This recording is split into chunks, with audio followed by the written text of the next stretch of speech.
근데요, 지난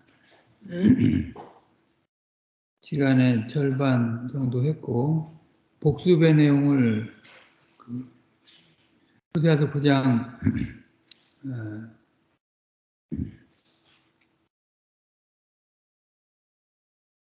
1절로 9절의 내용을 복습을 했습니다. 그리고 이제 나머지 내용을 다 보지 못했는데, 뭐 잠깐 개략적으로 앞에 내용을 보고, 또 배경에 대해서 조금 생각을 하면서 나머지 내용을 보도록 하겠습니다.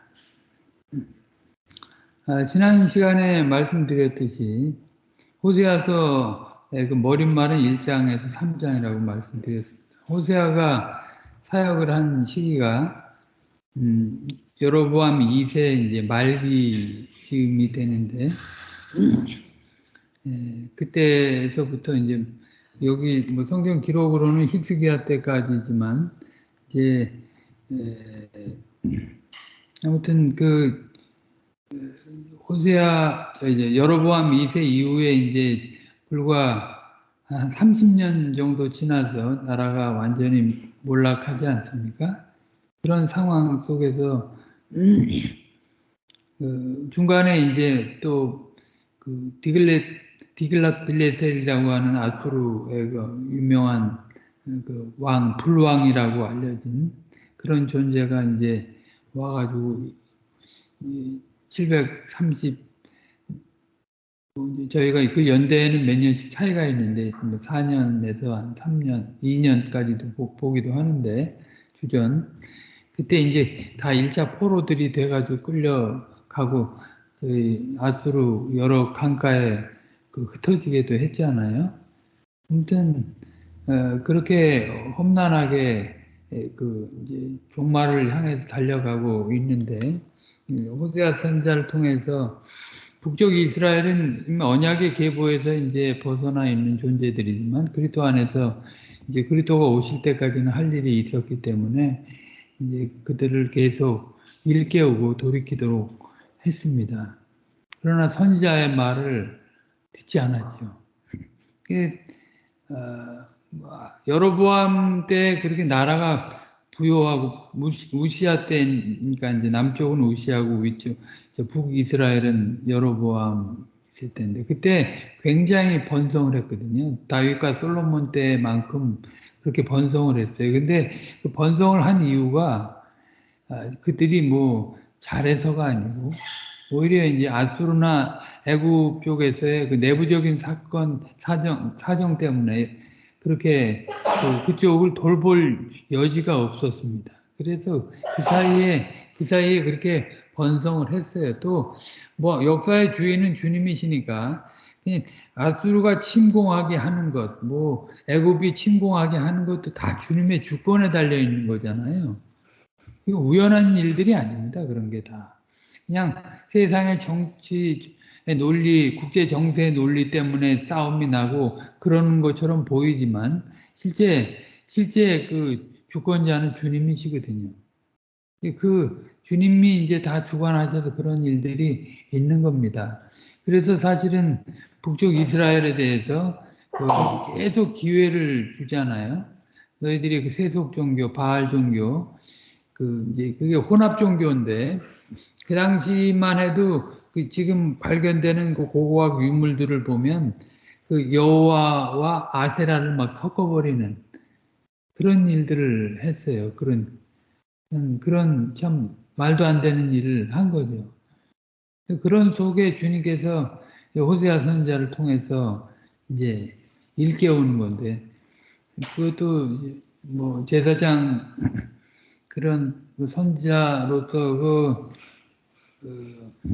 저들이 이제 출애굽 시 받았던 그 사명들을 다 잊어버리고 제사장 나라 거룩한 백성으로서의 모습을 잃어버리니까 선지자를 통해서 일깨우느라고 저들의 처음 상황, 지금 상황 그런 것들을 다 고려해서 음탕한 고멜과 혼인까지 하고 이스라엘 로루하마 또 로암미라고 하는 아들 자식들을 낳게 해서 앞으로의 일들을 다 예고하게 했잖아요. 그 이스라엘이라고 하는 존재도 그 이스라엘 이름인데 이스라엘이라고 하는 이스라엘 골짜기에서는 뭐 여러 험한 일들이 많이 있었어요. 그 아합과 이세벨이 아주 심판받은 곳, 또 예후 왕조가 심판받은 곳이 이스라엘이 되기도 하고요. 아무튼 굉장히 하나님이 씨를 뿌린다라고 하는 그런 어원적인 의미는 있지만 아무튼 그 아주 심판의 그 지역이에요. 이스라엘이라고 하는 이스라엘 안에서 이스라엘이라고 하는 지역이 그런 상황을 다 생각할 수 있는 그런 이름들을 다 짓게 한 거 아니에요. 그 로라고 하는 게 이제 부정의 의미가 있는데 히브리어로 그러니까 궁일이 여김을 받지 못한 자, 내 백성이 아니다. 이제 로암미 그렇게 그렇게 표적적으로 상징적으로 보여준 거잖아요.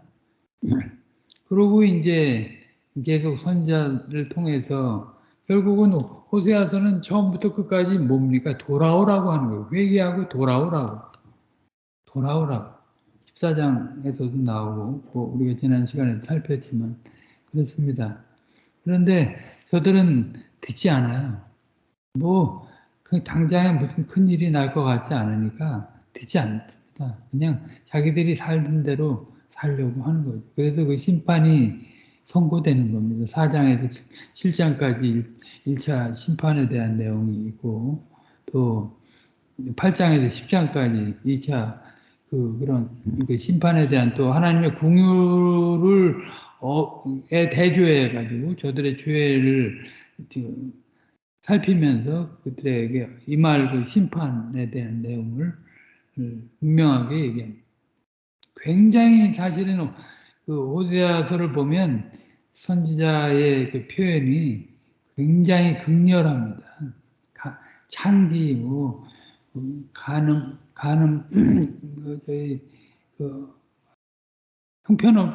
형편없는 존재들, 그냥 입에 담기도 어려운 그런 표현들을 했어요. 선지자가 이스라엘에 대해서, 북이스라엘에 대해서.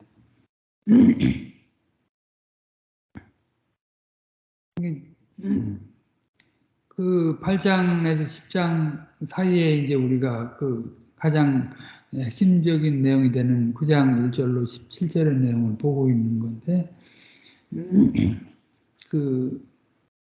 이 부분에서 머릿말이 8장 1절로 3절에서는 이스라엘이 이제 언약을 어겨가지고 대적이 독수리처럼 덮칠 것에 대한 내용들이 나온다고 해서 제사장 나라 거룩한 백성이 되라고 한 거잖아요. 그거 언약인데 하나님의 크심을 생각하면 그 언약이 얼마나 참 중차대한 것인가 생각을 해야 되는데 그걸 아주 우습게 여기고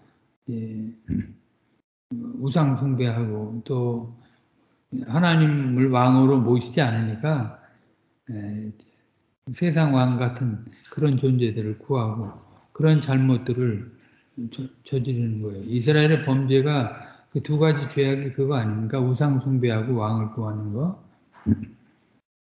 하나님이 이스라엘의 왕이신데 그런 걸 인정하지 않으니까 보이는 왕을 추구하고 이제 우상 숭배하고 사회적인 타락하고 이런 그런 적그리스도 같은 존재들을 추구하는 거는 아주 아주 유기적으로 묶여 있어요. 그러니까 하나님을 왕으로 모시지 않는 사람들 태도가 우리가 여기서 다 이런 것들로도 볼 수 있습니다. 8장 4절로 14절에 그 이스라엘의 두 가지 범죄에 대한 내용이 나오는데 그것이 이제 10장 1절로 우리가 다음 시간에 볼 10장 1절로 10절에도 나오고 처음에 머릿말에서 이제 언약을 어겨서 독수리처럼 그 대적이 덮칠 거를 얘기했는데 이제 맺은말 10장 11절로 15절에서는 에브라임이 악을 바꿔라 죄를 거두는 걸로 또 대조를 하고 있습니다. 그러니까 행음한 이스라엘의 형벌의 날이 곧 이를 것을 우리가 지난 시간에 살펴본 것입니다. 지금 여로보암 2세 이후에 이제 왕이 여섯 왕이 이제 등장하지 않습니까? 19 왕이 나오는데 13번째 왕이 이제 여로보암 2세고 그 다음에 스가랴, 살룸, 무나임, 부가이야, 베가, 호세아. 또 호세아 때 이제 망하게 되는 건데 아까도 말씀드렸지만 그 무나임 때 열왕기하 15장에 보면 디글랏빌레셀 3세가 침공해가지고 이제 그걸 무마하느라고 은 1,000달란트를 바치는 일까지 하죠. 그게 이제 원래 이제 디글랏빌레셀 그 3세가 745년에 왕에 등극해갖고 727년까지 있습니다. 그 뒤에 이제 살마네셀하고 사르곤 그 둘에 의해서 이제 살마네셀이 침공했지만 같이 왔다가 살마네셀은 돌아가고 사르곤이 그 이스라엘을 멸망시키는 거잖아요. 그 722년 1년 그 사이에. 지금 겉으로는 굉장히 뭐 부유하지만 참 국제 정세에 비춰보면 형편없는. 그러니까 하나님이 그렇게 경고하신 대로 그렇게 이루어지는 것입니다. 저들이 이제 그 행음한 탓에 포로 잡혀가가지고 절기를 지낼 수 없다. 그리고 형번의 날이 이제 곧 이를 줄 알라고 하는데요. 그리고 포로 잡혀가는 것은 선자를 대하는 그릇된 태도에 있다. 물론 이제 그 뒷부분에 이제 선지자를 어떤 선지자를 보느냐에 따라서 해석은 완전히 양쪽으로 갈라지는데 이 본문 아무튼 거짓 선지자들이 판을 치고 있었고 참 선지자들은 외쳐도 듣지 않는 그런 상황 속에 있었습니다. 그런 속에서 이제 심판을 향해서 달려가는 그런 내용들을 지난 시간에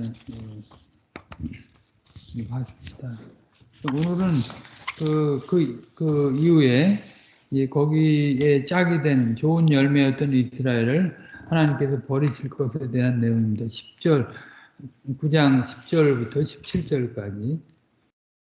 이 부분의 단락은 뭐 둘로 나눌 수 있습니다. 10절부터 13절까지 하고 14절에서 17절까지인데 첫 부분에서 하나님께서 이스라엘에게 언약의 저주를 내리실 것을 말씀합니다. 비슷한 내용이 이제 둘째 부분에서도 나오는데 이 부분은 선지자의 말씀이 앞뒤로 나오고 그 가운데 이제 여호와의 판결과 심판이 나옵니다. 15절, 16절에 이제 그게 나오는 거죠. 이제 먼저 이제 호세아서 9장 10절부터 13절을 제가 읽겠습니다. 옛적에 내가 이스라엘 만나기를 광야에서 포도를 만남 같이 하였으며 너희 열조 보기를 무화과 나무에서 처음 맺힌 첫 열매를 봄같이 하였거늘 저희가 바알불에 가서 부끄러운 우상에게 몸을 드림으로 저희의 사랑하는 우상같이 가증하여졌도다. 에브라임의 영광이 새같이 날아가리니 해산함이나 아이뱀이나 잉태함이 없으리라. 혹 저희가 자식을 기를지라도 내가 그 자식을 없이 하여 한 사람도 남기지 아니할 것이라. 내가 저희를 떠나는 때에는 저희에게 화가 미치리로다. 내가 보건대 에브라임은 아름다운 곳에 심긴 두루와 같으나 그 자식들을 살인하는 자에게로 끌어내리로다. 여기 10절과 13절에 똑같이 여호와께서 내가 보았다. 뭐 앞에서는 이제 그냥 과거형으로 보았다 하고 뒷부분에서 13절에서는 이제 과거 완료로 이제 그렇게 말을 하긴 하는데 이는 처음 언약 맺으실 때를 가리키는 건데 그때에 비하면 이스라엘은 너무도 타락한 탓에 언약의 저주를 피하지 못합니다. 옛적이라는 표현은 사실은 본문에는 없는 건데 번역자가 이제 이렇게 새겨 넣습니다. 근데 뭐 이렇게 문맥상으로 봐서는 무리한 번역은 아니다 할 수 있습니다. 옛적은 광야라는 표현에서 짐작되듯이 여호와께서 광야에서 이스라엘과 언약 맺으신 그때를 가리킵니다. 여호와께서 이스라엘을 만나셨습니다. 광야에서 포도를 만난 것처럼 여호와께서 이스라엘을 아주 반갑게 만나셨습니다. 광야에서 포도를 만날 수 있나요? 못 만나죠. 그런데 그것처럼 그렇게 만나졌다고 하는 거예요. 거의 불가능한 일인 거죠. 비슷하게 무화과 나무에서 처음 맺힌 첫 열매도 그러합니다. 무화과가 2번 열리는데 처음 시즌에 열리는 것이 나중에 열리는 것보다 좋습니다. 더욱이 먹을 게 없는 광야를 가는 나그네가 무화과 첫 열매를 발견하면 기뻐서 깜짝 놀랄 것입니다. 땡볕에 광야를 지나는 나그네가 포도 열매를 만나면 그만큼 반가운 일이 없을 것입니다. 제가 그전에도 한번 이스라엘에 갔다 온 뒤에 한번 말씀한 적이 있었는데 버스가 가다 고장이 나가지고 뭐 잠깐 지체됐는데 뭐 난리가 났어요. 잠깐 이스라엘은 사흘 그 광야길을 행하면서 이제 난리가 났는데 그 사람들 많이 참은 거죠. 어떻게 보면 그만큼 아주 험난한 지형이고 그런 환경이 됩니다. 아주 열악한 환경이 되죠. 이제 그런 데서 포도 열매를 만난다면 그것처럼 뭐 금을 보는 것보다 더 놀랄 거 아닙니까? 하나님께서 이스라엘과 언약 맺으신 일이 그렇게 하나님께 즐거운 일이고 하나님께도 이례적인 일입니다. 하나님께서 각별한 사랑으로 이스라엘과 언약을 맺으셨고 그만큼 이스라엘을 기뻐하셨습니다. 근데 사실 외형으로 보면 이스라엘은 볼만한 존재인가요? 그렇지 않은데 그렇게 광야에서 포도를 만난 것처럼 대해주셨다. 그게 신비한 사랑이에요. 그게 얼마나 신비한 사랑인지 알 수 없어요. 창조주가 그것도 피조물, 그것도 타락한 피조물인데 당신이 언약가지고 선택하신 사랑으로 그렇게 보시는 거지. 본인이 그 하나님 당사자가 눈에 뭐가 씌신 거지. 그 언약적 사랑과 선택적 사랑으로. 그러니까 그 같지 않고 보잘것없는 그런 인생을 만났을 때 포도나무를 봤다고 한 거죠. 광야에서 무화과 나무를 열매를 만난 것처럼 포도 이게 보통 일이 아닌데 그렇게 대우를 해주셨는데 그렇게 기뻐하셨고 그런 사랑으로 아주 각별한 사랑으로 언약을 맺으셨고 그만큼 이스라엘을 기뻐하셨습니다. 뭐 에스겔서에 보면 더 이제 더 다른 표현으로 이제 나오긴 합니다. 형편없는 존재를 그냥 그 흠없는 처녀와 같이 여겨줘가지고 그렇게 그런 관계에 들어간 거잖아요.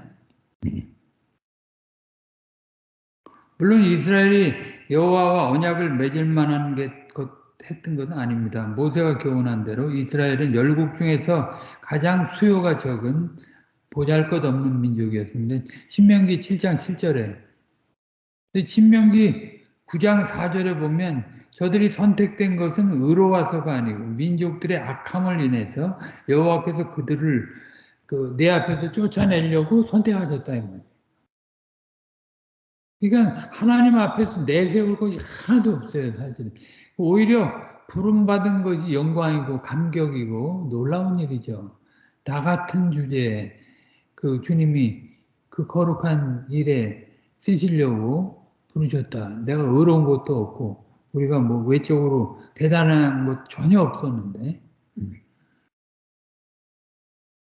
각별한 사랑으로 자기 백성을 삼으신 것입니다. 하나님께 사랑하셔서 이스라엘을 사랑받을 만한 존재로 여기신 것입니다. 만드신 거죠. 친히 율법을 주셔서 이스라엘이 하나님을 가까이 하게 하고 또 의로운 민족이 되게 하셨습니다. 하나님을 가까이 하게 하실 만큼 하나님께서 가까이 해 주셨습니다. 신명기 4장 7절에 보면 우리 하나님 여호와께서 우리가 그에게 기도할 때마다 우리에게 가까이 하신 것 같이 그 신의 가까이 함을 얻은 나라가 어디 있느냐? 없는 거죠. 지구상에서 유일한 민족인데 그렇게 대우해 줘도 여호와의 율법이 이스라엘에게 있어 그들보다 그 규례와 법도가 공의로운 큰 나라가 없습니다.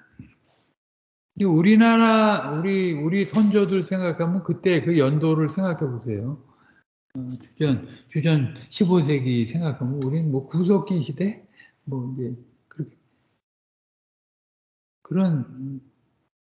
그런데 이제 거기 우리도 또 우리와 똑같은 존재들인데 그냥 거기에 이제 하나님께서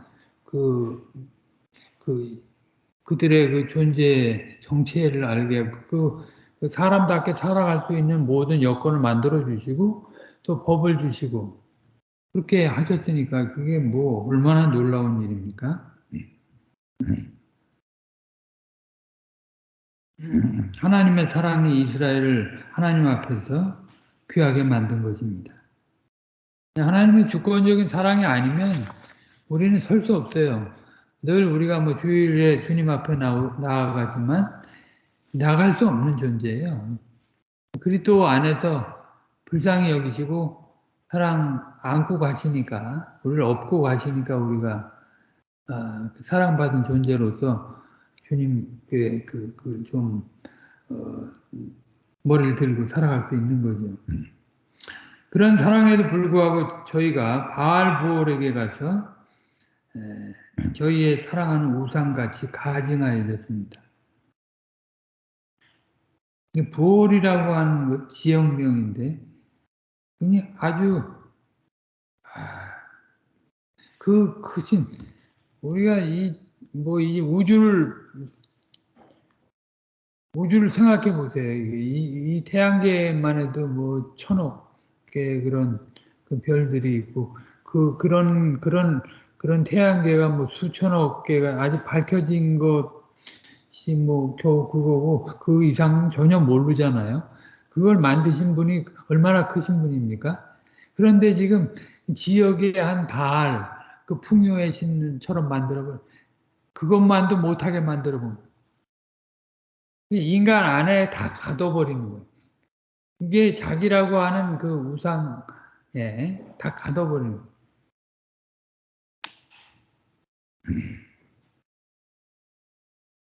바알볼이 갑자기 나오는 것 같습니다만 방금 인용한 신명기 4장에 처음 나옵니다.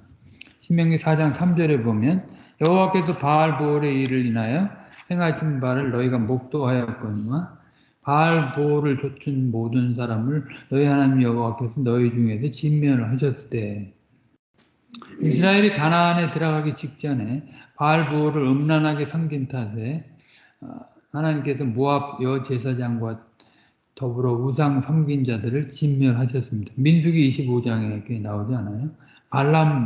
발람 사건 때 그게 있었던 거잖아요. 똑같은 죄를 지금 이스라엘도 범했습니다. 호세아서 4장 4절로 19절을 참조하십시오. 그러니까 여기 보면 뭐 이제 그 성창이라고 그래가지고 그 거룩한 장소에 바알, 우리가 이제 그전에도 공부한 바가 있는데, 바알과 아세라를 비가 안 오면 어떻게 하냐?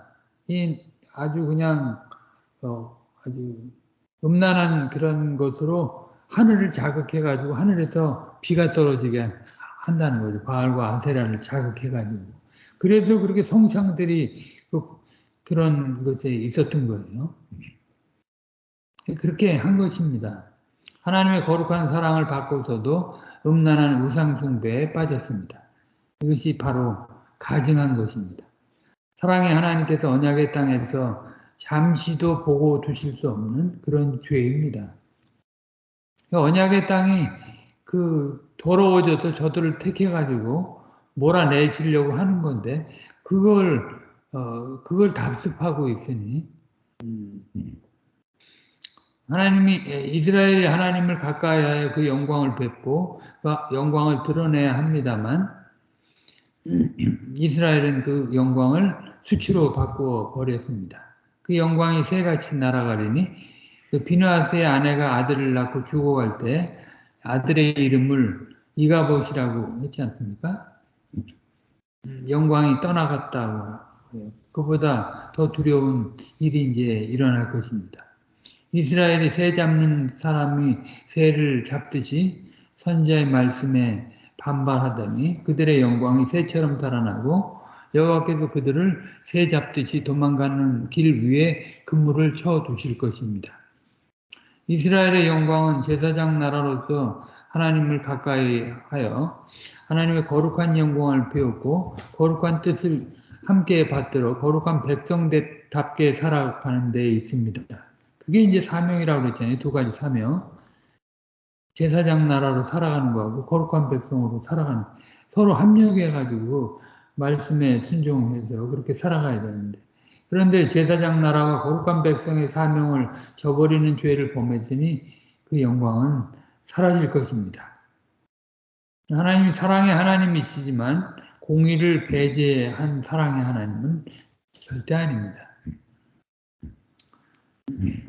그것이 바로 해산함이나 아이뱀이나 잉태함이 없으리라는 말씀입니다. 이 저주의 말씀인 거죠. 이 저주는 저희가 자식을 기를지라도 내가 그 자식을 없이하여 한 사람도 남기지 아니할 것이라는 말씀으로 이어집니다.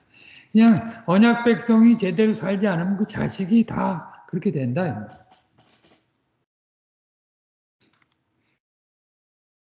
이 신약에 보면 디모데전서 2장 15절에 보면 정반대의 경우가 있어요. 여자들이 만일 정결로서 믿음과 사랑과 거룩함에 거하면 해산함으로 구원을 얻으리라. 여기는 이제 정결로 믿음의 삶을 살아가면 이제 그 거룩한 백성을 낳는다는 거죠. 근데 그렇지 않은 경우는 완전히 반대예요.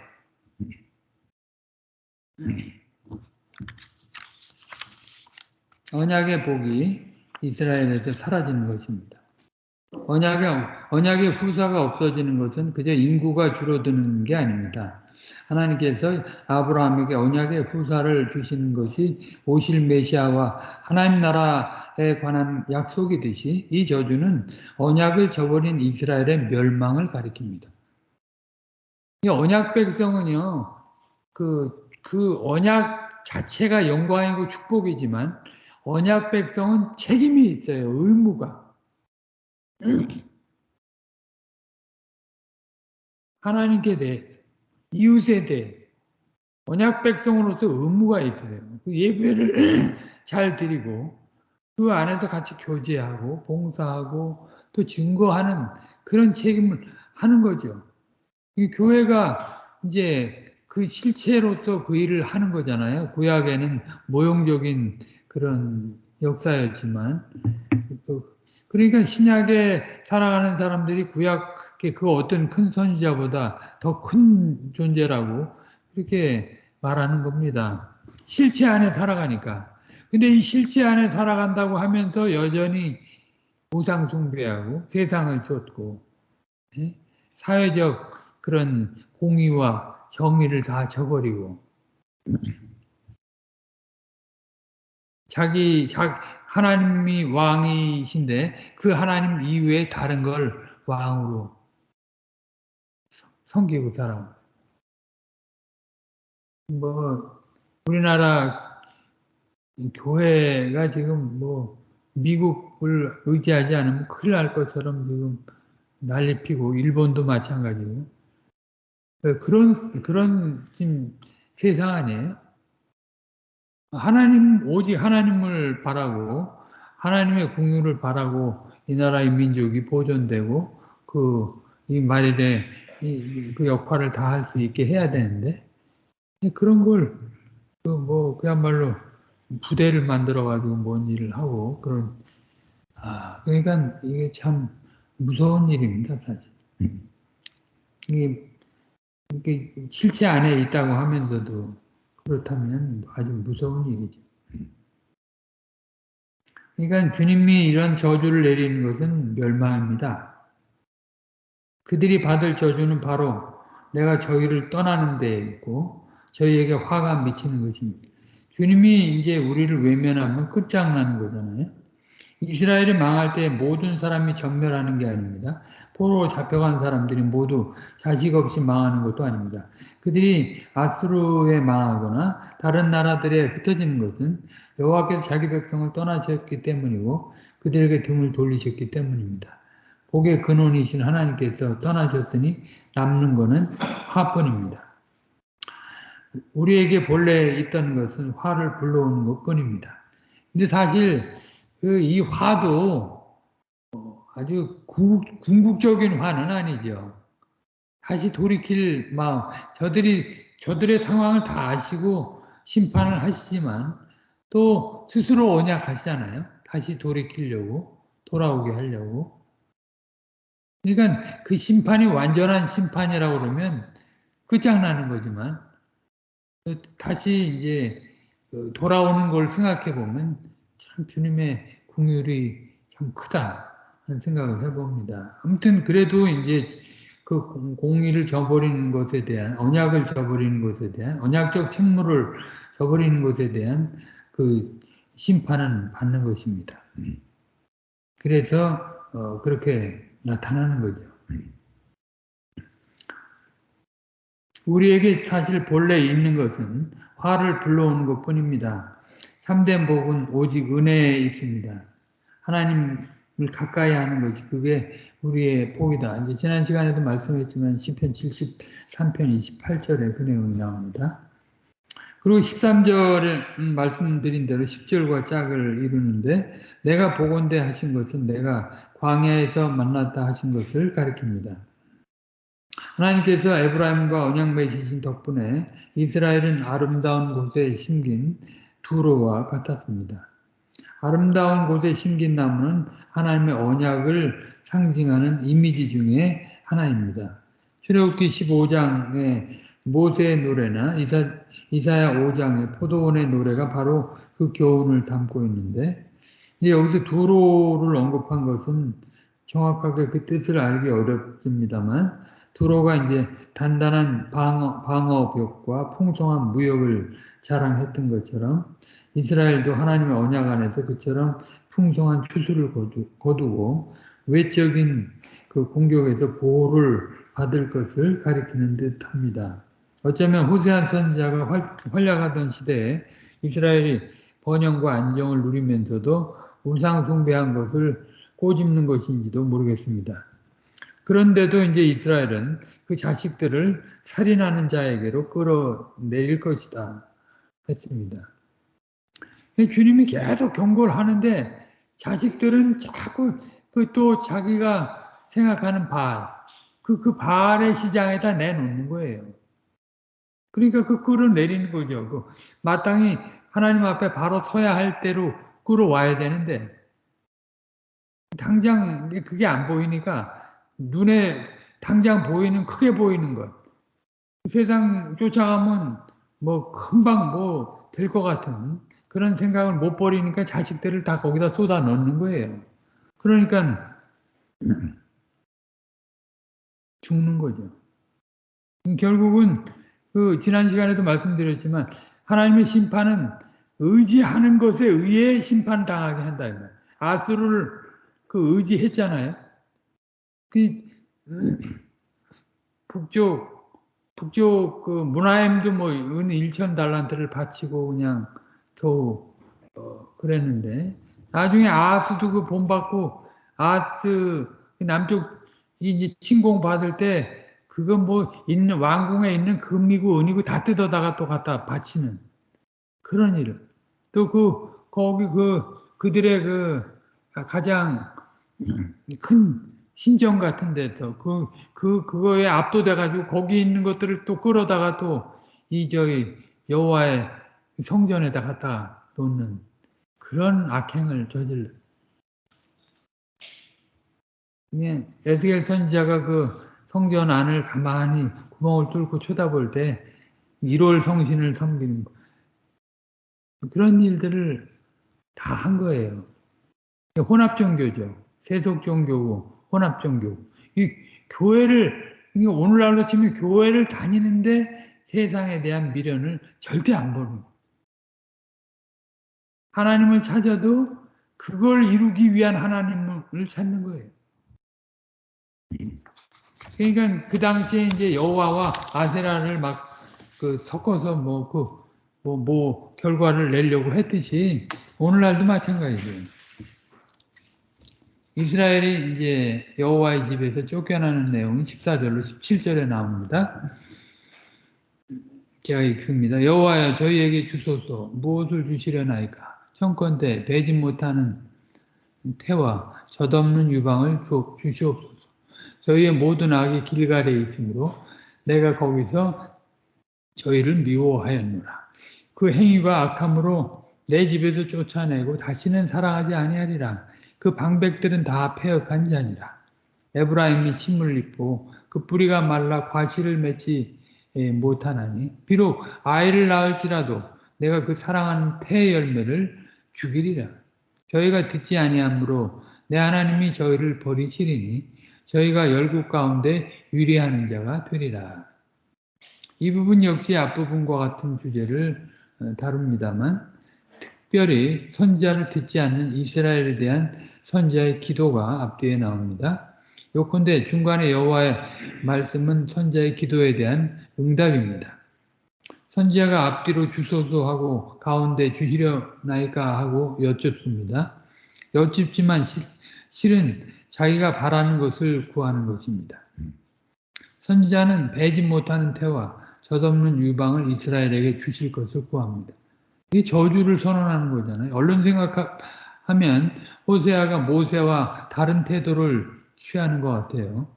모세는 금송아지 우상을 섬긴 이스라엘 위해서 여호와의 죄 사함을 구했습니다만 호세아는 같은 죄를 범한 이스라엘에게 여호와의 저주를 구하는 것 같습니다. 그런데 13절의 저주에 비추면 호세아가 구하는 것은 여호와의 저주가 아니라 오히려 자비입니다. 13절에 보면 이스라엘의 자식들이 살인하는 자에게 끌려가 죽게 될 것입니다. 선지자는 차라리 자식이 태어나지 않아서 그런 비참한 저주를 당하지 아니하게 되기를 구합니다. 선지자의 심정이 여호와의 사랑에서 나왔습니다. 여호와께서 의로우셔서 이스라엘을 심판하십니다만 역시 의로우셔서 신이 여호와의 종으로 세상에 오실 것입니다. 이런 약속이 있어서 선지자가 이스라엘의 죄를 철저히 다루는 것입니다. 여호와께서 길갈에 있는 이스라엘의 모든 죄를 언급합니다. 이 길갈이 호세아 4장에 보면 길갈로 가지 말며 베다웬으로 올라가지 말라는 경고가 나왔죠. 베델을 베다웬으로 부를 만큼 이스라엘의 죄는 중대했습니다. 베델은 하나님의 집인데 베다웬은 죄악의 집이다. 이 길갈은 또 어떤 장소입니까? 길갈은 열왕기하 4장에 보면 2장에도 나오고 4장에도 보면 여기 선지학교가 있던 자리예요.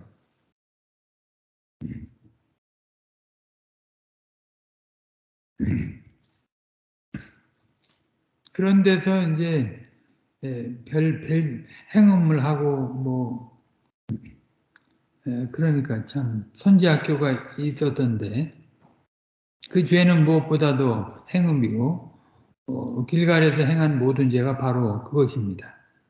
그 죄로 인하여 여호와께서 거기서 이스라엘을 미워하셨습니다. 그 죄가 가증한 탓에 죄범한 자들을 내 집에서 쫓아내십니다. 내 집에서 쫓아내신다고 했으니 여호와의 집은 존속될 것을 암시합니다. 우상 섬긴 자들을 백성 중에서 끊어내시지만 포로 잡혀가는 자들이 돌아오게 하실 것입니다. 다시는 사랑하지 아니하리라 하실 만큼 철저히 심판하십니다만 또 거룩한 사랑, 그 언약적 열심이 특심하셔서 또 언약을 이루실 거죠. 그러나 우상을 섬긴 방백들은 다 패역한 자들, 완고한 자들이라 하나님의 심판을 피하지 못할 것입니다. 그들이 완고한 탓에 선자의 말씀을 거부하다가 결국 우상을 섬길 것입니다. 섬기고 또 섬겨왔고 섬기고 섬길 것이죠. 여호와께서 가증한 에브라임을 치시니 에브라임이 뿌리가 말라 열매 맺지 못하는 나무처럼 됩니다. 처음 언약 맺으실 때에는 광야의 무화과 나무처럼 여호와께 아주 귀했습니다만 이제 여호와께서 떠나니까 아주 저주를 맛보게 됩니다. 그 저주는 언약의 자손이 끊어지는 것입니다. 이는 영원한 생명에서 탈락되는 것을 상징합니다. 선지자는 이스라엘이 듣지 아니하므로 하나님께서 그들을 버리셨다고 단단히 경고합니다. 선지자가 전한 말씀을 듣지 아니한 탓에 이스라엘의 열국 가운데 유리하는 자가 될 것입니다만 선지자가 이처럼 경고하는 것은 선지자의 말씀을 듣는 남은 자들과 오고 오는 교회를 위함입니다.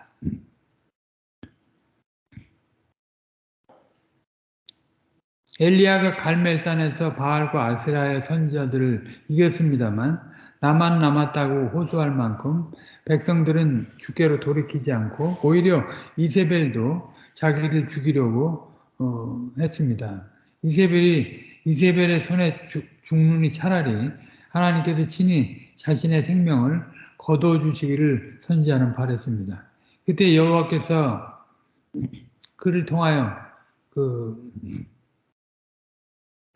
하실 일을 또 내려주시는데 그가 실패했다고 했지만 주님께서는 또 그를 통해서 하실 일을 말씀합니다. 아울러 바알에게 무릎 꿇지 아니하고 바알을 입맞추지 아니한 7,000명을 남기리라 했습니다. 하나님께서는 선지자가 포기하는 때 또 일을 하시는 거죠. 엘리사가 이제 나중에 예고대로 기름 부음 받고 그 일을 하게 되는데 아무튼 주님의 일은 참 오묘합니다. 이런 남은 자들을 위하여 선지자는 이 말씀을 또 전하고 기록하는 것입니다. 이사야를 부르는 자리에서도 그에게 여호와의 심판을 전하라 하시면서 그루터기는 남을 것을 말씀하셨습니다. 이 이사야의 그 주된 사상이 남은 자 사상이 그것도 이스라엘 중에서 괜찮은 사람들이 남는 게 아니고 하나님이 남겨놓으신 자예요. 이 사람들이 버린 자들, 사람들이 가치 없다고 하는 자들, 그런 자들을 남겨놓으셔요. 무명의 사람들을 남겨놓으셔서 또 그 일을 계속해 나가시는 것입니다. 그들이 이제 그런 사람들이 이제 선지자의 말을 듣고 순종을 해서 하나님의 구속 역사 안에서 또 쓰임 받게 되는 거죠. 이사야서에 보면 계속 그게 나옵니다. 남은 자 사상. 아무튼 그 남은 자들을 통해서 메시아는 오시게 되는 거잖아요.